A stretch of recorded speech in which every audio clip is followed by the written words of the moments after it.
got me. Oh no, Couple minutes. PDS ဆိုမျိုးဟုတ်ပြန်ပြောဆိုနေတယ် Review of Vale. Yeah. I know. Get more than one, no? Yeah, me. Good to come with you, you check out. Look at it, then they can up. What about John Watson? Nana going to see meeting. Go and do the bomb, Yoshi, go to Chandler. Can't have about the young man at all. What under us as a gas, you to second with it, beyond Bomb, Saturday, you. တိတာအပေါင်းညာလာတော့ပြတာအပေါင်းတို့ကျွတ်လို့ပါသေးခြင်းအကျိုးငါ၎င်းမိမိတို့ကြိုင်တဲ့မိသားစုတွေလည်းပဲကုသိုလ်မင်္ဂလာအများဖြစ်ပွားရေးပြစ္ဆုတ်ပန်သာရာကောင်းကျိုးချမ်းသာတိုးတက်ပါစေခြင်းအကျိုးငါ၎င်းရည်မှန်းပြီးတော့ကုသိုလ်ကောင်းမှုတွေပြုလုပ်ကြတာပေါ့နော်အဲ့တော့မြတ်စွာဘုရားရှင်ဟောကြားထားတဲ့ပါဠိတော်လေးရှိပါလေဆိုတော့ယူပန်စီရတိမစ္ဆာနာနာမကုတ္တနာစီတီတဲ့ယုတ်တရားရတာယုတ်ခန္ဓာကိုယ်ရတာသိဆုံးသွားတယ်ဆိုပြီးမျိုးမီလိုလူဘဝမှာပြုလုပ်ခဲ့တဲ့ဒီနာမည်ဂုဏ်သတင်းတွေနာမည်နဲ့ဆက်သက်တဲ့ဂုဏ်သတင်းတွေမျိုးနဲ့ဆက်သက်တဲ့ဂုဏ်သတင်းတွေဆိုတာကတော့ဘယ်တော့မှပျောက်ကွယ်မသွားဘူးတဲ့အဲ့ဒါကိုညီညွတ်ပြီးတော့ဆက်ဆိုတာလာတော့မသိညီတိဆရာတွေဆိုတာတဲ့ဒီမှာပါဠိတကားလေးရှိတယ်တရိဒတကုလနိန္ဒဒုရမစ္ဆန္ဒမန္တရံတရိဒံခဏဝိတံတိကပ္ပန္တထာယိနောကုဏတရိဒတခန္ဓာကိုယ်ကြီးလည်းကောင်းကုဏနိန္ဒဂုဏ်ကျေးဇူးတရားတို့ဒီလည်းကောင်းဣဇန္တာသင်္ဒူရန်ချာနာจิตဒီဣဇန္တာသင်္ဒဒူရန်ဝေးကွာလာပါပြီပေါ့နော်ဣဇန္တာဒူရန်မေဇန္တာမန္တရံအန္တရံချာနာจิตဒီဒူရန်ဝေးကွာလာပါပြီကပ္ပန္တထာယိနောကုဏတရိရတကုဏနိဒဒူရမေဇန္တာတရိရန်ခဏဝိတံဒီကပ္ပန္တထာယိနောကုဏတရိရန်ခဏဝိတံဒီခန္ဓာကိုယ်ကြီးကတော့နော်ဒီခန္ဓာကိုယ်ကြီးကတော့နှစ်တရားမှာခဏတစ်ဖြုံနဲ့အချိန်မရွေးကြောက်ပြဲသွားနိုင်တယ်အဲ့ဒီလိုကြောက်ပြဲသွားများတော့လည်းပဲကပ္ပန္တထာယိနောခုနဂုံကျေးဇူးတရားတွေကတော့ကပ္ပန္တထာယိနောကဘာဆုံးပြီးတဲ့အောင်ကဘာပြည့်တဲ့အောင်အဲ့ဒါပြီးရှိနေနိုင်တယ်ဆိုလိုရင်းလေးတွေကတော့ဒီယုတ်ခန္ဓာကိုယ်ကြီးရတာတေဆုံးကြောက်ပြဲသွားရင်ကြောက်ပြဲသွားမယ်ဒီခန္ဓာသိရှိတရားတွေမှာဒီခန္ဓာကိုယ်ကြီးကိုအကြောင်းပြုပြီးတော့ပြုလုပ်ခဲ့တဲ့ဂုံကျေးဇူးတရားတွေကတော့ဘယ်တော့မှပျောက်မသွားဘူးကဘာအားပြည့်ပြတ်သွားမယ်ကဘာအားဂုံသူဂုံသူသွားမယ်အဲဒီဂုံကျေးဇူးတရားတွေကတော့ဝါဒန်ဆိုကြောင့်လို့တည်ရှိနေမှာပေါ့နော်ဒါပါတော့ဓမ္မကြီးကသိရှိထင်ရှားရှိနေတာဒီလိုရဏမြတ်သုံးပါးကိုပုဂ္ဂိုလ်ရဲ့ဗုဒ္ဓဘာသာသူတော်ကောင်းဖြစ်ပြီးအားလျော်စွာဒီဘာသာသာသနာအကျိုးတွေပြုလုပ်ခဲ့တဲ့လောကကောင်းကျိုးတွေပြုလုပ်ခဲ့တဲ့နောက်ပြီးတော့မိသားစုအတွက်ဗရမိသားစုတဲ့စာဝန်ကြီးကျမ်းမာရေးပညာရေးအစသာရရာရှိတာမေတ္တာကုဏတွေရှိထားပြီးတော့ပြုစုဆောင်ရှောက်ခဲ့တဲ့ဂုဏ်ကျေးဇူးတရားတွေရှိဘူးလားလောကပေါ်မှာလည်းပြုလုပ်ခဲ့တဲ့ကောင်းကျိုးတရားတွေရှိတယ်ဘာသာသာနာပေါ်မှာလည်းပြုစုဆောင်ရှောက်ခဲ့တဲ့ဒီကောင်းကျိုးတရားတွေရှိတယ်ဂုဏ်ကျေးဇူးတရားတွေရှိတယ်ဟောတာသိမီးတွေပေါ်မှာပြုစုဆောင်ခဲ့တဲ့ဂုဏ်ကျေးဇူးတရားတွေရှိတယ်ဒီဂုဏ်ကျေးဇူးတရားတွေဆိုတာကဒီဘာသာပြေသွားပြီလို့မြင်ရပြီးရှိတယ်သူလုပ်ခဲ့တဲ့ကုသိုလ်ကောင်းမှုတွေထပ်ပြီးတော့လောကအတွက်ဘာသာသာနာအတွက်ပြုလုပ်ခဲ့တဲ့ကောင်းမှုတရားတွေဒီကောင်းမှုတရားတွေဆိုတာလည်းပဲသူ့ဘဝတန်တရာတစ်ချောင်းလို့သူ့ကိုစောင့်ရှောက်သွားဘူးလားသူ့ကိုစောင့်ရှောက်တော့သူလုပ်ခဲ့တဲ့ကုသိုလ်ကောင်းမှုတွေကတော့သူ့ဘဝတန်တရာတွေသူ့ဘက်ကတော့မပူရဘူးပေါ့နော်ဒါပေမဲ့လို့ကြံရည်တဲ့သားသမီးတွေအနေနဲ့ကတော့ငါမိဘတွေကဘဝတကြီးတရားရှင်တို့ကတော့ကုသိုလ်တွေအများကြီးလုပ်တယ်ယရဏမြတ်သုံးပါးကိုကိုးကွယ်ပြီးစီကတတ်တဲ့ဗုဒ္ဓဘာသာသူတော်ကောင်းဖြစ်ပြီးအားလုံးဆိုတာကောင်းမှုတွေအများကြီးလုပ်တယ်သူ့မှာပြုလုပ်ခဲ့တဲ့ကုသိုလ်ကောင်းမှုတွေကဘဝတန်တရာကြောင့်သူ့ကိုကောင်းကျိုးချမ်းသာဟုတ်လားချမ်းသာမျိုးတိုးပွားအောင်နော်ချမ်းသာအောင်ပေါ့နော်စောင့်ရှောက်ပေးလိုက်မယ်ဒီလိုကကုသိုလ်ကောင်းမှုပြုလုပ်ရမလို့ကုသိုလ်ကောင်းမှုပြုလုပ်ပြီးတော့အများအားပြုလုပ်ရမလို့ဒီလိုတွေးရမှာလားဒီလိုမတွေးရဘူးနော်ဒါကသူလုပ်ခဲ့တဲ့သူ့ရဲ့ကောင်းကျိုးဆိုတာကဒါကသူ့အပိုင်းပေါ့နော်ဒါပေမဲ့လို့သူတက်ရှိထင်ရှားရှိဆုံးကဒီလိုသားသမီးတွေပေါ်မှာပြုစုစောင့်ရှောက်ခဲ့တဲ့ဂုဏ်ကြီးသူတရားတွေကမရှိဘူးလားရှိတယ်ဒီဂုဏ်ကြီးသူတရားတွေဆိုတာသားသမီးတွေပေါ်မှာအဲ့ဒီကျေးဇူးတရားတွေကတင်ကြံပြီးတော့မနေဘူးလားတင်ကြံပြီးတော့နေတဲ့ကြောင့်သူ့ရဲ့ကျေးဇူးတရားတွေကိုစပ်ဖို့ရအတွက်ကိုယ်မှာတောင်းတရားမရှိဘူးလားရှိတယ်ဟုတ်တယ်မလားသူကကောင်းတဲ့ဘုံဘဝရောက်သည်ဖြစ်စေမရောက်သည်ဖြစ်စေဒါကတော့သူ့ပိုင်းဒါပေမဲ့လို့သူကကိုယ့်ဘုံမှာပြုလုပ်ခဲ့တဲ့ဂုဏ်ကျေးဇူးတရားတွေဆိုတာရှိနေတဲ့အတွက်ကြောင့်မို့လို့ကိုကတော့သာသမီရဲ့တောင်းတရားရှိသည့်အားလုံးဆိုတာသူ့ကိုရည်သူပြီးတော့ကုသိုလ်ကောင်းမှုတွေပြုလုပ်ရမှာလည်းမဟုတ်ဘူးလားဒါဆိုလို့ရှိရင်ဒါကိုကသူ့တဲ့ သာဓုကကောင်းတဲ့ဘုံဘဝရောက်လို့ကိုယ့်ရဲ့ကုသိုလ်မြောက်မရအောင်တော့ကြံရတဲ့ပုဂ္ဂိုလ်တွေတဲ့ဒီကုသိုလ်ဟာကိုယ့်အတွက်ပဲဖြစ်တာမဟုတ်ဘူးလားကိုယ့်အတွက်ပဲဖြစ်တာပဲဟုတ်တယ်မလားအဲ့တော့သူကမိခင်ကြီးကတော့ကွယ်လွန်သွားတာတော့နှစ်နှစ်ရှိပြီပေါ့နှစ်နှစ်ရှိများတော့လည်းပဲကျေးဇူးတရားကိုမိခင်ကြီးရဲ့ကျေးဇူးတရားကိုနားလည်တဲ့သာသမီကောင်းတွေပြီးသားသွားတယ်ဒီနေ့မိခင်ကြီးကိုရည်စူးပြီးတော့ကုသိုလ်ကောင်းမှုတွေပြုလုပ်တယ်ပေါ့နော်အဲ့တော့ဒီလိုဗာလိတော်မှာလည်းဗာပြောလဲဆိုလောကမှာမမေ့ရတဲ့အရာ၅မျိုးရှိတယ်အဲ့ဒါပါလဲဆိုတော့မာတာသပိတာသယရဏံကရုဧတံပိသောပကာရယကတ္တပံပူဇနာဆိုတာမာတာသမိခင်တွေမိခင်မိဘနှစ်ပါးကိုဘယ်တော့မှမမေ့ရဘူးပေါ့နော်နောက်ပြီးတော့ယရဏမြတ်၃ပါးကိုလည်းပဲဘယ်တော့မှမမေ့ရဘူးဆရာသမားတွေကိုလည်းကိုယ်မှကျေးဇူးများခဲ့တဲ့ဆရာသမားတွေကိုလည်းပဲဘယ်တော့မှမမေ့ရဘူးလေသူတို့ရဲ့ဂုဏ်ကြီးတရားတွေကိုအမြဲတမ်းစဉ်းကျင်နှလုံးသွင်းအောင်းမိပြီးတော့အမှတ်ရနေရမယ်ဒီလိုပြောတာပေါ့နော်မိဘနှစ်ပါးတော့တက်ရှိတင်ချမရှိတော့ဘူးဆိုပြီးမလို့လည်းပဲကိုယ့်ရဲ့မိဘရဲ့ဂုဏ်ကြီးတရားတွေဆိုတာရှိတယ်သူတို့ကိုလည်းပဲသူတို့ကဘယ်ပုံဘယ်နည်းနဲ့ကျေးဇူးစမလဲတက်ရှိတင်ချရှိတော့ကတော့ကိုယ်လည်းပဲတတ်နိုင်သလောက်တော့ဘုရားမလားစောင့်ရှောက်ခဲ့တာပဲမဟုတ်ဘူးလားစောင့်ရှောက်တော့စောင့်ရှောက်တာပဲဒါမျိုးမိဘရဲ့ဂုဏ်ကြီးတရားဆိုတာကတော့ဘယ်လိုပဲပြုစောင့်ရှောက်စေကမှုကုံဆုံးသွားရလို့ရှိလားခုနပြောခဲ့တယ်လေမိဘရဲ့ဂုဏ်ကဘာဆုံးပြီးတော့ကုံဆုံးသွားတာမဟုတ်ဘူးအဲ့တော့ဒီဂုဏ်ကြီးတရားတွေဆိုတာကိုယ်ကစက်ဝင်အရေးကြီးတယ်အဲ့တော့မိဘတွေဘာဖြစ်လို့မမေ့တင်ဘူးအများရန်အောင်မေ့တင်နေတာဘာကြောင့်လဲဆိုတော့မိဘတွေဆိုတာကသာသမီတွေပေါ်မှာဂုဏ်ကြီးသူ၃မျိုးရှိတယ်အဲ့ဒါပါလဲဆိုတော့ဇမာတိမာတာပိတောပုပ္ပါစီရိယဒီဟုတ်စီအာဟုနိယနာပုဒ္ဒနာပဇာယအနုကမ္မတာမိဘတွေကဇမာကြီးနဲ့တူတယ်ဘာဖြစ်လို့ဇမာကြီးနဲ့တူတယ်ဆိုလို့ရှိရင်မိဘတွေကသာသမီတွေပေါ်မှာမေတ္တာတရားတွေကရုဏာတရားတွေမုဒိတာတရားတွေနဲ့စောင့်ရှောက်ဘူးလားဇမေစုတရားနဲ့စောင့်ရှောက်တယ်လေဘာဖြစ်လို့ဇမာနဲ့တူတယ်လဲဆိုမိဘတွေကဇမာကြီးနဲ့တူတယ်လို့လည်းပြောလို့ရတယ်တနည်းအားဖြင့်ပြောလို့မယ်ဆိုရင်သာသမီတွေပေါ်မှာဇမေစုတရားနဲ့စောင့်ရှောက်လို့လည်းပဲဇမာနဲ့တူတယ်လို့လည်းဒီလိုပြောတာပေါ့ဇမာတွေဆိုတာကဦးဇင်းတို့သူတို့လူဘဝတော်ကဒါသမရဇန်ကြီးပွားများပြီးတော့ဒီလိုဇမပြည်ကိုရောက်သွားတဲ့ပုဂ္ဂိုလ်တွေလေသူတို့ကပီတိလေအစာရှိသည်ဆိုပြီးအားတယ်သူတို့ကတခြားလူတွေလိုလောက်ကင်စားတော့တာမျိုးတွေပါတယ်မရှိဘူးသူတို့မှပီတိနဲ့နှစ်သက်ပြီးတော့အသက်ရှည်တာပေါ့နော်ကဘာပေါင်းမြောင်များစွာကြာမြင့်လောက်အောင်ဒီအဲ့လောက်ဒီအသက်ရှည်တဲ့တင်ပါကြီးသူတို့ကဘယ်လိုနေနိုင်လဲဆိုတော့ဒီလိုလူသားတွေပေါ့တတ္တဝါတွေအပေါ်မှာမေတ္တာသံဒီကရုဏာသံဝိဒ္ဓသံဥပက္ခသံဒီလိုဇမေဆိုတရားတွေဝင်စားပြီးနေကြတယ်ဇမဝိဟာရပေါ့နော်မေတ္တာကရုဏာမုဒိတာဆိုတဲ့ဇမေဆိုတရားတွေနဲ့နေတယ်လို့ပြောတာဒီလိုပဲမိဘတွေဆိုတာလဲသာသမီတွေပေါ်မှာထားပါတော့လောကီကောင်းကျိုးစီးပွားတွေပညာရေးတွေကျန်းမာရေးတွေအစအသာစီးပွားရေးတွေစသဖြင့်ဟာမေတ္တာတရားတွေနဲ့မဆောင်ရှောက်ဘူးလားမေတ္တာတရားတွေနဲ့ဆောင်ရှောက်တယ်ဟောသာသမီတွေနေတဲ့မဲ့အောက်နဲ့ကဖြစ်စီစီဝါရေးဖြစ်စီစသည်အဖြစ်အစိမပြေဖြစ်တဲ့အခါဆိုလို့ရှိရင်သာသမီတွေပေါ်မှာမိဘတွေကကရုဏာတရားတွေရှိဘူးလားကရုဏာတရားတွေရှိတယ်။သာသမီတွေစီဝါရေးအောင်မြင်လို့သို့မဟုတ်လည်းပညာရေးရမှလည်းအောင်မြင်လို့ကျမ်းမာချမ်းသာသာဟိုမှာနေထိုင်ရတာလေးကိုကြည့်ပြီးတော့မိဘတွေမှာဝမ်းမြောက်ပြီးတော့ပျော်ပြီးတော့မနေဘူးလား။ဒါမိဘတွေရဲ့မေတ္တာတရားကရုဏာတရားပြမဲ့ဆိုတရားတွေပဲမဟုတ်ဘူးလား။အဲကြောင့်မိဘတွေကသာသမီတွေတက်တော့ဇမာကြီးနဲ့တူပါတယ်နော်။ဇမာကြီးကိုပူဇော်ရဲဆိုတော့ကိုယ်လည်းမိဘတွေကိုလည်းဇမာကဲဆိုပူဇော်ရမယ်နှလုံးသွင်းရမယ်မိဘရဲ့ဂုဏ်ကြီးတရားကိုစဉ်းကျင်နှလုံးသွင်းရမယ်အဲ့လိုနောက်ပြီးတော့ဒုတိယဂုဏ်ကြီးကဘာလဲဆိုလို့ရှိရင်ပုပ္ပါစရိယဒီဟုတ်စရိမိဘတွေဟာဗမာစကားလည်းရှိပါတယ်လက်ဦးဆရာမြေထိုက်သွားစားဘာလို့ပုပ္ပါစရိယမိနင်းဖာဒီလိုဗမာဆိုစကားတွေမရှိဘူးလားဆိုစကားတွေရှိအဲ့ဒါလည်းဒီပါဠိလိုကြည့်ပြီးတော့ပြောတာပဲเนาะအဲ့တော့မိဘတွေဟာငယ်လေးတောင်ကြီးကလေးဘွားတွေကမိသားသမီးတွေကိုဟုတ်လားအစသားရပါအခြေခံပညာတွေပေါ့เนาะဒါပါတော့စဘလို့ကြမ်းမိုင်းနဲ့ညောဘလို့စားတော့မယ်ဘလို့လှပအောင်နေထိုင်တတ်မယ်စသည်အဖြစ်ပေါ့စကားအစားဘလို့ချူတာအောင်ပြောရမယ်စသည်အဖြစ်အစသားရမသိဘူးလားစကားပြောတတ်ဆိုတတ်အောင်ဝတ္တစတတ်အောင်သွားတတ်လာတတ်အောင်အစသားရသင်ကြပေးတယ်ဟုတ်တယ်မလားအခြေခံပညာတွေကိုမိဘတွေကပဲသင်ကြပေးတာမဟုတ်လားသာသမီတွေအချိန်နာရွယ်ရောက်လို့ဟုတ်တယ်မလားကြောင်ထားတဲ့အချိန်မှလည်းပဲကြောင်ထားပြီးတယ်ကြောင်ထားပြီးတော့လည်းပဲထားတော့အတန်းငယ်တဲ့အချိန်မှ4တန်း5တန်း6တန်းစသည်အဖြစ်မိဘတွေကဒီလိုသာသမီတွေနဲ့တာမန်နဲ့အတန်းကိုနေခဲ့ဘူးလေဆိုလို့ချင်းကိုကြောင်းတက်နေတဲ့သာသမီလေးတွေကိုအိမ်သာလေးတွေပါလေးတွေ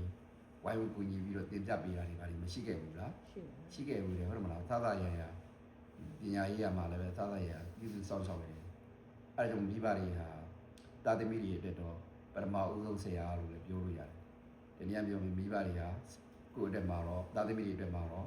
့ဆရာဆိုလည်းဟုတ်တယ်မိဘဆိုလည်းဟုတ်တယ်ဟုတ်တယ်မလားဆရာဆိုတာဒီပထမဦးဆုံးသားသမီးတွေတဲ့ပထမဦးဆုံးဆရာဒီမိဘတွေပဲပေါ့နော်အဲ့ဒါတတိယပါအာဟုနိယနဗုဒ္ဓနာပဇာယလူကမကတတိယကိုကြီးသူကပါလဲဆိုရင်မိဘတွေဟာတဲ့သားသမီးတွေရဲ့အလူခံထိုက်တယ်လို့ပြောဦးဇင်းတို့တန်ခါကုံတော်ကိုပါဓမာရှိအာဟုနိယအရာဝိမတ်တော်လဲဆောင်းလာရေးပေးလူအရာဝိမတ်တော်လဲဆောင်းလာရေးဆောင်းယူလာတဲ့ပစ္စည်းဥဒုကိုတော်လဲပဲတဲ့ခံယူထိုက်တယ်အဲ့ဒီလိုပဲတဲ့မိဘတွေဟာလို့ပဲသားသမီးတွေရဲ့ဟုတ်လားမုံမြတ်တဲ့ပစ္စည်းဥဒုတွေကိုခံယူထိုက်တယ်မိဘတွေရဲ့သားသမီးတွေပူဇော်ကြီးကိုပူဇော်ထိုက်တယ်လို့ဆိုလိုတာပေါ့နော်အဲ့ဒါကြောင့်မလို့မိဘတွေဟာသားသမီးတွေမှာခုနပြောခဲ့တဲ့ဂုံကျေးဇူးတွေဓမ္မကြီးနဲ့တူရဲဆိုတဲ့ဓမ္မဂုံကျေးဇူးလက်ဦးဆရာဆိုတဲ့ဂုံကျေးဇူးအာဟုရဆိုတဲ့ဂုံကျေးဇူးဒီလိုဂုံကျေးဇူးတွေနဲ့ပြည်စုံတဲ့အတွက်ကြောင့်သားသမီးတွေအနေနဲ့ကတော့မိဘတွေပေါ်မှာဘယ်တော့မှမိမသွားရဘူးပေါ့နော်မိမသွားဘူးဆိုတော့ဒီလိုလူတတိယနေရတာမျိုးမဟုတ်ဘူးမိဘတွေအတွက်ငါတို့ကောင်းကျိုးဖြစ်တော့အောင်ဘယ်လိုလုပ်ရမလဲဒါပေမဲ့သိရှိတင်ရှားရှိတဲ့မိဘတွေဆိုလို့ရှိရင်လည်းမိဘတွေကိုငါတို့ဘယ်လိုစောင့်ရှောက်ရမလဲအမှတ်ရနေရမယ်လို့ပြောတာသိရှိတင်ရှားမရှိတော့ဘူးဆိုလို့ရှိရင်လည်းငါတို့မိဘတွေကောင်းတဲ့ဘုံဘွားရအောင်ငါတို့ဘယ်လိုလုပ်ရမလဲ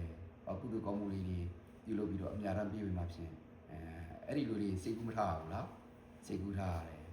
်ဒါခုနကလောကမှာမမေးအပ်တဲ့အရာ၅မျိုးတွေမှာမိပါနော်လူတွေကဘာလဲဆိုတော့ဖေရတရားတန်ခါယရဏမြတ်၃ပါးပေါ့နော်ဖေယရဏမြတ်၃ပါးဆိုတာဖေရရဲ့ဂုဏ်ကျေးဇူးတရားကိုလည်းမိဘရဲ့ဂုဏ်ကျေးဇူးတရားတွေမမေးသေးသလိုဖေရရဲ့ဂုဏ်ကျေးဇူးတရားကိုလည်းမမေးရဘူးတဲ့နော်ဒီလိုကဘုရားရှင်တော်မပင့်ပေါ်ကဟောသူတို့တွေကဟောဖို့သူကောင်းတဲ့ဘာလို့မြတ်စွာဘုရားရှင်အကိမပင့်ခဲ့ဘူးဆိုလို့ရှိရင်တတ္တဝါတွေဟာဥဒိနုတို့တွေဟာဒီလိုဒုက္ခရိဘုံဒုက္ခရိဘုံဆိုတာသိရပါမလား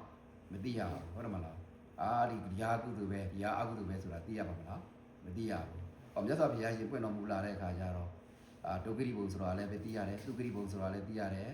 ်ကုသိုလ်ဆိုတာလည်းမသိရဘူးလားသိရတယ်အကုသိုလ်ဆိုတာလည်းမသိရဘူးလားသိရတယ်ဒီအကုသိုလ်ဆိုတာကမကောင်းတဲ့ဒုက္ခရိဘုံကိုရောက်စေတတ်တယ်ဒါရီယကုသိုလ်တွေပဲဒီကုသိုလ်တရားတွေကကောင်းတဲ့ဒုက္ခရိဘုံကိုရောက်စေနိုင်တယ်အဲ့တော့ဒီလိုဒုက္ခရိဘုံဒုက္ခရိဘုံဒီသိရတဲ့ဒါတွေကကောင်းတာတွေမကောင်းတာတွေကိုလည်းသိရတဲ့အတွက်ကြောင့်မို့လို့မကောင်းမှုတွေဟာဒုက္ခရိဘုံကိုရောက်စေနိုင်တယ်ကောင်းတဲ့ကုသိုလ်တရားတွေကဒုက္ခရိဘုံကိုရောက်စေနိုင်တယ်သိရတဲ့အခါကျတော့မကောင်းမှုတွေကိုရှောင်နိုင်ပြီးတော့ကောင်းမှုတွေကိုမလုပ်နိုင်ဘူးလားကောင်းမှုတွေကိုလုပ်နိုင်တယ်အဲ့လိုလုပ်နိုင်တဲ့အခါကျတော့မိမိတို့တွေလည်းပဲအဲ့ဒါသာသနာတရားသာသနာပွင့်ထူးပုံလာခြင်းဟာမိမိတို့တွေလည်းအကျိုးမရှိဘူးလားအကျိုးရှိရဲ့ဟုတ်တယ်မလားနောက်၅ခုမြောက်ကပါလဲဆိုဆရာတရားတော်ပေါ့လေနောက်တာပါလဲဆိုရတနာမြတ်သုံးပါးတဲ့တရားတော်တရားတော်ဆိုတာလဲကိုယ်ကကျင့်ကြံတော့ကောင်းကျိုးချမ်းသာရရှိဘူးလားနောက်တော့တန်ဃာတော်တွေမှာလည်းပဲမိမိတို့တွေကဂုဏ်ကျေးဇူးမရှိဘူးလားရှိတယ်ဟုတ်မလားတန်ဃာတော်တွေအခုမြတ်စွာဘုရားရှင်ရဲ့သာသနာတော်တွေနဲ့ဦးဇင်းတို့တွေ့ခွင့်ရတယ်ဆိုတာတန်ဃာရဲ့ဂုဏ်ကျေးဇူးမဟုတ်လားတန်ဃာဆိုတဲ့နေရာမှာလည်းပဲဦးဇင်းတို့ပရမတ္တတန်ဃာတမ္မုဒိတန်ဃာဆိုတော့တန်ဃာနှမျိုးရှိဘူးလားရှိပါပရမတ္တတန်ဃာတမ္မုဒိတန်ဃာပရမတ္တတန်ဃာဆိုတာကတော့ဒီဣဇာလေးပါးကိုဒီဣဇာအရိယာပုဂ္ဂိုလ်ကြီးပေါ့နော်တမ္မုဒိတန်ဃာဆိုတာဦးဇင်းတို့ဒီလသမารိပညာသိက္ခာ၃ရောကျင့်သုံးနေတဲ့၄ပါးကဒီ၄ပါးတဲ့တော့သာသနာ့လုံးမှာရှိတဲ့ကုရိယံတန်ဃာတော်တွေပေါ့နော်အဲ့ဒါတွေဟာတမ္မုဒိတန်ဃာလို့ခေါ်တယ်ဒီတန်ဃာတော်တွေကမြတ်စွာဘုရားရှင်ရဲ့တရားတော်တွေကိုလက်ဆင့်ကမ်းလာလို့ဒါလေမိမိတို့တွေဒီတရားဓမ္မတွေကိုမသိရဘူးလားသိရတယ်ရတနာမြတ်သုံးပါးကိုကိုယ်ကိုယ်ရတယ်တရားဓမ္မတွေကိုသိခွင့်ရတယ်အဲ့တော့တန်ဃာတွေကလည်းမိမိတို့ဘုမှာဂုဏ်ကျေးဇူးကြီးမားတယ်အဲ့တော့ဂုဏ်ကျေးဇူးကြီးမားတဲ့တန်ဃာတွေကိုဝေတဲ့ဂုဏ်ကျေးဇူးကိုလည်းပဲမမေ့ရဘူးပေါ့နော်အဲ့တော့ဆရာသမားတွေနောက်ဆုံးကပါလဲဆိုဆရာသမားဆိုတော့လောကီပညာယူသင်ကြားပေးတဲ့ဆရာနောက်တော့ကိုယ်ကပိုင်းဆိုင်ရာပညာပေါ့တရားဓမ္မတွေသင်ကြားပေးတဲ့ဉာဏ်တန်ခါအစရှိတဲ့ဆရာသမားတွေဒီဆရာသမားတွေကိုဒီလိုလည်းမြင်ရတယ်အတူချုံပြောမယ်ဆိုလို့ရှိရင်အနန္တောအနန္တ၅ပါးကိုမေးတယ်ပေါ့ဗျာအနန္တောအနန္တ၅ပါးကိုမေးတယ်အနန္တောအနန္တ၅ပါးမမေးတဲ့ပုဂ္ဂိုလ်ကဘယ်တော့မှမစင်းရဲဘူးပေါ့နော်ဒီနေ့လည်းပဲမိမိတို့တွေကမိဘတွေရဲ့ဂုဏ်ကျေးဇူးကိုတိအားလျော်ဆိုတာပေါ့နော်ဒီနေ့ငယ်လေးကငါဘဝတစ်ပါးပြောင်းသွားတူလုံသွားတယ်အနာဂတ်ကိုကျေးဇူးရှင်ပြီးခင်ကြီးအားဤသူပြီးတော့ကုသိုလ်တန်ခါတော်မူမြောင်မြတ်စွာပြင်ပြီးတော့ဆုံးပင်ကဆုံးဟောလာပင်ကဆုံးပင်ပြီးတော့ဆုံးကကြတယ်တရားနာကြတယ်တ ဒီနေ့ပြုလုပ်တဲ့ကုသိုလ်ဆိုလို့ရှိရင်ဒီနေ့ထားပါတော့မိခင်ကြီးကရည်စူးပြီးတော့ကုသိုလ်ကောင်းမှုပြုလုပ်တယ်ဆိုလို့ရှိရင်နာမည်ရတာထားပါတော့ဆုံးကတ်တယ်ဆိုတဲ့နာမည်တစ်မျိုးလေးရတာဒါမျိုးလို့ဒီဆုံးကတ်တယ်ဆိုတဲ့အခုအကြောင်းပြပြီးတော့မိမိတို့မှာကုသိုလ်10မျိုးတောင်ရတယ်ပေါ့နော်နံပါတ်1ကဘာလဲဆိုတော့ခုပရမအုံဆုံးတရဏဂုံသီလမစောက်နေရဘူးလားတရဏဂုံသီလစောက်တဲ့သီလကုသိုလ်တွေမရဘူးလားသီလကုသိုလ်တွေရတယ်နောက်ပြီးတော့တန်ဃာတော်တွေကြောက်လာတဲ့အခါမှာဒီသီလမျိုးရင်းမှာယရဏမြတ်သုံးပါးကိုရှိခုပူဇော်ခုမျိုးကြောတာတွေမရှိဘူးလားအဲဒီတန်ဃာတော်တွေအယူသေးပေးတာတွေရှိဩဃာတကြောတွေစသည်အဖြစ်ရှိခုပူဇော်ကြောတာတွေရှိတယ်ဒီလိုအပဒါယနာကုသိုလ်တွေရတယ်နော်နောက်ပြီးတော့တန်ဃာတော်တွေကိုဆုံးစက်ကလူတန်းနဲ့ဒါနကုသိုလ်တွေလည်းမရဘူးလားဒါနကုသိုလ်တွေလည်းရတယ်ခုတန်ဃာတော်တွေဆုံးကပ်ဖို့ရတဲ့ဆုံးကုန်းတွေပါတွေပြင်ဆင်ရတဲ့ဝေယဝိသကုသိုလ်တွေလည်းမရဘူးလားဝေယဝိသကုသိုလ်တွေလည်းရတယ်ဟုတ်တယ်မလားဒီတန်ဃာတော်တွေရုပ်ပတ်တဲ့စေတဲ့ပြိတရားတော်တွေကိုနာကြတဲ့ဓမ္မတော်နာကုသိုလ်တွေလည်းမရဘူးလားရတယ်ဟုတ်တယ်မလားနောက်ပိုင်းကျတော့ပဋိဌာနာကုသိုလ်တွေကုသိုလ်ဒီမိခင်ကြီးကိုအကြောင်းပြုပြီးတော့သုံးတဲ့ဘုံမှာရှိတဲ့မြတ်တတော်ဝါတွေကိုလည်းကုသိုလ်မြတ်တွေပဲဝေးရရဘူးလားဝေးရတဲ့ပဋိဌာနာကုသိုလ်တွေလည်းရမယ်မိမိတို့ဒီမှာတရားနာကြတဲ့မိသားစုတွေရောက်တည်တယောက်ရဲ့ကုသိုလ်မြတ်ကိုဝမ်းမြောက်မှုမတာလို့ခေါ်တဲ့ပတ္တနုမောရဏကုသိုလ်တွေရမယ်ပေါ့နော်အဲ့ဒီလိုယူတဏှာတဲ့တိုင်ထဲမှာပဲမိမိတို့တွေမိခင်ကြီးကိုရည်စူးပြီးတော့ပြုလုပ်လိုက်တဲ့ကုသိုလ်ကောင်းမှုဟာဆိုပြီးတဏှာတဲ့တိုင်ထဲမှာပဲ10မျိုးသောကုသိုလ်တွေကိုရရှိသွားဘူးလားကုသိုလ်တွေအများကြီးရသွားတာပေါ့နော်ဒီနေ့မိမိတို့ဒီနေ့ပြုလုပ်တဲ့ကုသိုလ်မြောင်များစွာသော10မျိုးသောပုံညကိရိယာဝတ္ထု10မျိုးသောကုသိုလ်တွေရရှိသွားပြီဒီနေ့ရရှိတဲ့ကုသိုလ်ကောင်းမှုတွေရဲ့အခုမိခင်ကြီးနဲ့ကသုံးတဲ့ဘုံမှာရှိတယ်သူများတတ္တဝါတွေကိုညရမ်းပေးမယ်မိမိတို့လည်းပဲဒီကုသိုလ်ကောင်းမှုကံစေတနာတို့ကြောင့်ဒုက္ခကတိကျင်းကျင်းမှနိဗ္ဗာန်ကိုနိဗ္ဗာန်သွားရောက်ရပါလိမ့်လို့နိဗ္ဗာန်ကိုအောင်ပြုပြီးဆုတောင်းပြီးတော့ဒီတဲ့သုံးချညရမ်းပေးမယ်အဲ့တော့ဒီတဲ့သုံးချညရမ်းပေးပြီးတော့စကရမီလို့ဆရာတော်အရေးပြီးတော့ညရမ်းပေးပြီးပါဆောက်ရပါမယ်နော်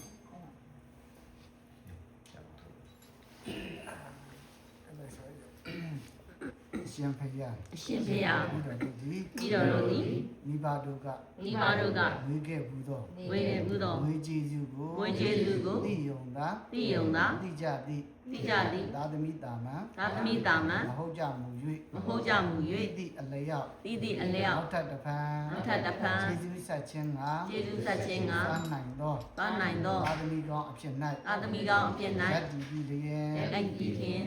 ဝယ်လွန်ပြီးသော ဝယ်လွန်ပြီးသော မိဘတို့အား မိဘတို့အား ရည်စူး ရည်စူး ၍ ၍ အမြတ်တမ်း အမြတ်တမ်း ပေးဝေရမည်ဟုသော ပေးဝေရမည်ဟုသော မြတ်စွာဘုရား မြတ်စွာဘုရား မိန့်မာထားသည့် သိမှထားသည့် စကားတော်ကို စကားတော်ကို လေးစားလိုက်နာသည့် လေးစားလိုက်နာသည့် တပိတာဝကများ တပိတောင်ကများ ဖြစ်ကြသည့်အားလျော်စွာ ဖြစ်ကြသည့်အားလျော်စွာ ဘုရားမှုရှိသော ဘုရားမှုရှိသော သံဃာတော် သံဃာတော် အရှင်မြတ်တို့အား အရှင်မြတ်တို့အား တော်တို့ဤ တပည့်တော်တို့၏ ဤနေအိမ်တို့ ဤနေအိမ်တို့ ရိုးသေးသေး ရိုးသေးသေး ပြဖိတ်ပြီးလျင် ပြဖိတ်ပြီးလျင် ဝန်မြတ်စွာ ဝန်မြတ်စွာ စီမံအပ်သော စီမံအပ်သော စွမ်းခဲဝဲ စွမ်းခဲဝဲ ဘောဇင်တို့ကို ဘောဇင်တို့ကို စက္ကပ် စက္ကပ် ထူထမ်းကြပါမည် ပြုရန်ကြပါမည် ထိုမှတပါ ထိုမှတပါး ရှင်ဘုရားတို့ဤ အရှင်ဘုရားတို့၏ သံသင်္ကန်း စွမ်းသင်္ကန်း တောင်းစီ တောင်းစီ လေးပါသော လေးပါသော ပစ္စည်းတို့ဤ ပစ္စည်းတို့၏ ထောက်အပံ့ အထောက်အပံ့ ဖြစ်စေခြင်းငါ ဖြစ်စေခြင်းငါ နဝကာမ နဝကာမ လူဝတ္ထုတို့ကို လူဝတ္ထုတို့ကို ရည်ရွယ် ရည်ရွယ် မှန်ထားသည့်အတိုင်း မှန်ထားသည့်အတိုင်း အတိအတိ အတိအတိ စက္ကပ် စက္ကပ် ထူထမ်းပါကုန်ဤ ထူထမ်းပါကုန်၏ ရှင်ဘုရားတို့သည် အရှင်ဘုရားတို့သည် ဟောကြားအပ်သော ဟောကြားအပ်သော ပရိနိတ္တ ပရိနိတ္တံ ဝေဒနာတို့ကို ဝေဒနာတို့ကို ယူသည်စွာ ယူသည်စွာ ငါယူကြပါကုန်၏ ငါယူကြပါကုန် ဤ ၏ ကောင်းမှု ဤကောင်းမှု ဤကုသိုလ်ကံ ဤကုသိုလ်ကံ စေတနာတို့ကြောင့် စေတနာတို့ကြောင့် လွန်ခဲ့ပြီးသော လွန်ခဲ့ပြီးသော နှစ်ခန့်က နှစ်ခန့်က ဘဝတမလွန် ဘဝတမလွန် ရောင်ရွှေ ရောင်ရွှေ လွန်ပြီးသော လွန်ပြီးသော ဤတော်တို့ဤ တပည့်တော်တို့၏ နန္ဒကျေးဇူးရှင် နန္ဒကျေးဇူးရှင် မိခင်ကြီး ကျင်လာသည် ကျင်လာသည် ရောက်ရဘဝ ရောက်ရဘဝ ဝန်ဌာနက ဝန်ဌာနက ယနေ့ယခု ငါ ငါ ၏ ဤမိသားစုတို့က မိသားစုတို့အား ငါအတွက် ငါအတွက် ရည်ယူ ရည်ယူ၍ ၍ ကောင်းမှုကုသိုလ် ပြုလုပ်နေဤဟု ပြုလုပ်နေ၏ဟု ကိုယ်တိုင်ကိုယ်ကြ ကိုယ်တိုင်ကိုယ်ကြ သာတိယာ၍ဖြစ်စေ အာတိယာသည်ဖြစ်စေ နတ်တို့၏ နတ်တို့ဤ အစင်စကား အစင်စကား ကြောကြားသဖြင့် ကြောကြားသဖြင့် တရားရည်ဖြစ်စေ တရားရည်ဖြစ်စေ ဝမ်းမြောက်ဝမ်းသာ ဝမ်းမြောက်ဝမ်းသာ သာဓုအနုမောဒနာ သာဓုအမှုတော် ခေါ်ဆိုနိုင်သဖြင့် ခေါ်ဆိုနိုင်သဖြင့် ၌ဖြစ်သော နိ၌ဖြစ်သော ချမ်းသာ စည်းစိမ်ချမ်းသာ ၌ဖြစ်သော နာ၌ဖြစ်သော စည်းစိမ်ချမ်းသာ စည်းစိမ်ချမ်းသာ ဖြာဖြာတို့ကို ပြပြတို့ကို ရရှိ ခံစားပြီးလျှင် တဆင့်တဆင့် မြင့်ထက်မြင့်သော သူဂတိ ဘုံဘဝသို့ ရောက်ရှိပြီး၍ ပြီးတော်တို့သည်လည်း ဘေးရန်ခတ်သိမ်း ကင်းရောက်နေ၍ စီဝါဥစ္စာ သာနာတို့သည် တနေ့တခြား တိုးတက်စေက အားပြပြီးလျှင်ဆင်းရဲခတ်သိမ်း ရင်းရဖြစ်သော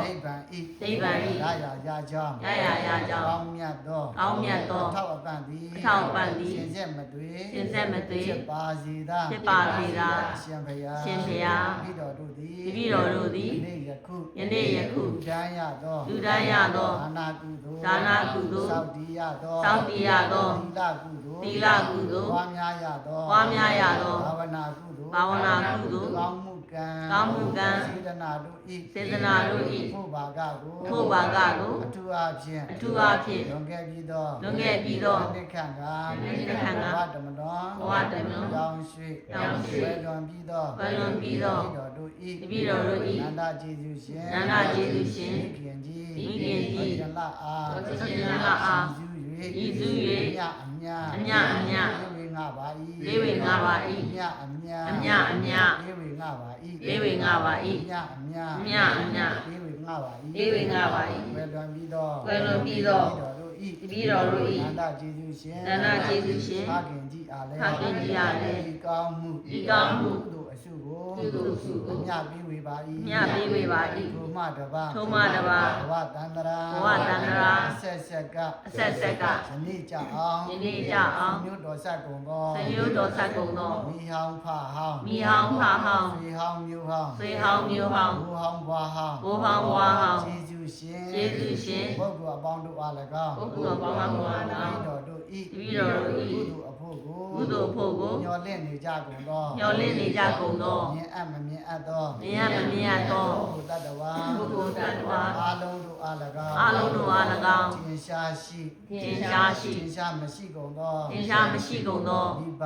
ဘိုးဘွား မိဘဘိုးဘွား ဆရာသမား ဆရာသမား ညီကိုမောင်နှမ ညီကိုမောင်နှမ အပေါင်းအသင်း အပေါင်းအသင်း ဇာတိမိတ်ဆွေ ဇာတိမိတ်ဆွေ ကိုယ်ဆောင်နှံ့ ကိုယ်ဆောင်နှံ့ အိမ်ဆောင်နှံ့ အိမ်ဆောင်နှံ့ ဝိုင်းဆောင်နှံ့ ဝိုင်းဆောင်နှံ့ ဆိုင်ဆောင်နှံ့ ဆိုင်ဆောင်နှံ့ ကျောင်းဆောင်နှံ့ ကျောင်းဆောင်နှံ့ တောဆောင်နှံ့ တောဆောင်နှံ့ တောင်ဆောင်နှံ့ တောင်ဆောင်နှံ့ မြို့ရွာဆောင်နှံ့ မြို့ရွာဆောင်နှံ့ သာသနာဆောင်နှံ့ သာသနာဆောင်နှံ့ အာကာသစု အာကာသစု ဘုံမစု ဘုံမစု ယုတ်ကစု ယုတ်ကစု သတုလောကပါဠနံ ဒုလောကပါဠနံ သက်ကဝါလနံ စက္ကဝါလနံ နတ်တုတနင်း နတ်တို့တနှင့် ဂျာမင်း တရားမင်း ရေမြင့်တနင်း ရင်းမြင့်တနှင့် ရေရှင်မင်း ရရှင်မင်း ရဲတနင်း ရဲတနှင့် ဓမ္မမင်းနဲ့တကွ ဓမ္မမင်းနှင့်တကွ 30ဘော 30ဘော အနန္တ၌ အနန္တ၌ ရှိကြကုန်သော ရှိကြကုန်သော ဒုက္ခိတ ဒုက္ခိတ ဒုက္ခိတ ဒုက္ခိတ တတ္တဝါ တတ္တဝါ အနန္တတို့နှင့် အနန္တတို့နှင့် လုံးစုံသော လုံးစုံသော နတ်ပြန်မှာ နတ်ပြန်မှာ အပေါင်းတို့အား အပေါင်းတို့အား အမြအမြ အမြအမြ ဧဝေငါဘာကုန်၏ ဧဝေငါပါကုန်၏ သူအားဖြင့် အထူးအားဖြင့် တပည့်တော်တို့၏ တပည့်တော်တို့၏ အိမ်ကို ဤအိမ်ကို စောင့်ရှောက်ကြကုန်သော စောင့်ရှောက်ကြကုန်သော ပုဂ္ဂိုလ်အားလုံးတို့အား၎င်း ပုဂ္ဂိုလ်အားလုံးတို့အား၎င်း ဤအိမ်အတွင်း ဤအိမ်အတွင်း၌ ရှိကြကုန်သော ရှိကြကုန်သော မြင်အပ်မမြင်အပ်သော မြင်ရမမြင်ရသော ပုဂ္ဂိုလ်တ attva ပုဂ္ဂိုလ်တ attva အားလုံးတို့အား၎င်း အားလုံးတို့အား၎င်း အမြ အမြအမြ ဧဝေငါဘာကုန်၏ ဧဝေငါပါကုန်၏ ထိုထိုများစွာ ထိုထိုများစွာ တ attva တို့သည် တတ္တဝါတို့သည် ကုသိုလ်ရှင် ကုသိုလ်ရှင် ဖြစ်ကြကုန်သော ဖြစ်ကြကုန်သော ဤတော်တို့နှင့် တပည့်တော်တို့နှင့် ဤသူညီမျှ ဤသူညီမျှ အမြရ၍ အမြရ၍ ချမ်းမာကြသည် ချမ်းမာကြသည် ချမ်းသာကြသည် ချမ်းသာကြသည် ဖြစ်ကြပါစေသော ဖြစ်ကြပါစေသောအမြအမြအမြယူတော်မူကြပါကုန်သောသာဓုသာဓုသာဓုကုသိုလ်အမြအမြအမြယူတော်မူကြပါကုန်သောသာဓုသာဓုသာဓုကုသိုလ်အမြအမြအမြယူတော် သ